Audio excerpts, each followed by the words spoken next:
What was the TV program really like? I've heard a lot of rumours about like runners and producers like sabotaging like dishes and. To be honest with you, I think it's I don't think it lets you truly be who you want to be.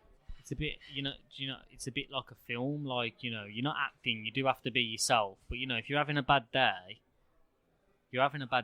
Like, stop trying to cheer me up. Do you know what I mean? Like, woo, in front of the camera. You need to be exciting. You need to be this. No, man. I just want to be who I am. Do you know what I mean? It's not the Hunger Games. Like, look off. It must have been a bit daunting cooking for Paul Ainsworth. Yeah, it was actually. You must have been still happy with your all tens for your dessert. Yeah, I was happy, and if I'm going to be honest with you, I don't understand how that didn't get to the banquet. You were close. I mean, I think you got to it. You were in the final three when you were in the last selection. Yeah.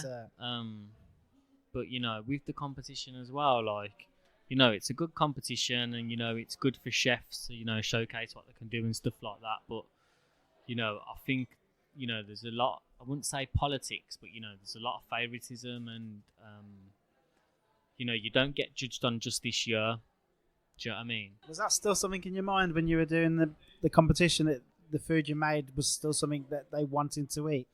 Yeah, I wasn't really. The thing is, I wasn't really bothered about getting through. So I was more bothered about getting through to Friday, which was my main goal, because no one wants to go out first. And I thought the judges are either going to just shred it to shit or they're going to enjoy it. So either way, I'm either going home or I'm not. And I think I was very lucky that I actually went through. I think if Sabrina cooked like she did for Paul, I wouldn't have gone through. But she undercooked the Wellington and stuff like that. So how did you find coming up with the food to match the brief that they set for that year?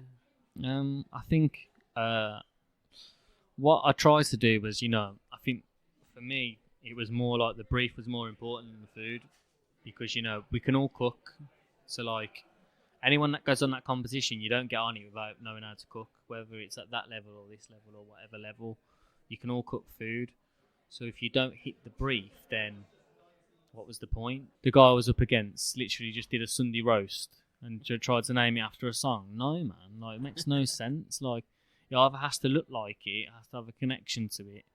You've had all this time to prepare for it, and the best that you've come up with is a Sunday roast with a song in the background. Like, no, man. Like, oh, you compare that to your Sharon dish, yeah, beef one. Like, yeah, it looked like Black Sabbath on a plate as well. That's why I was really impressed with that.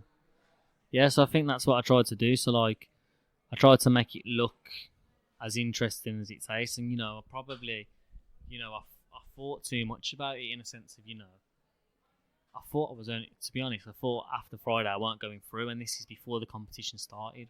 So I thought if I do dishes that look like the look, people at home don't eat it. Do you know what I mean? No one gets to try it, so all they can say is, "Wow, that looks fucking sick."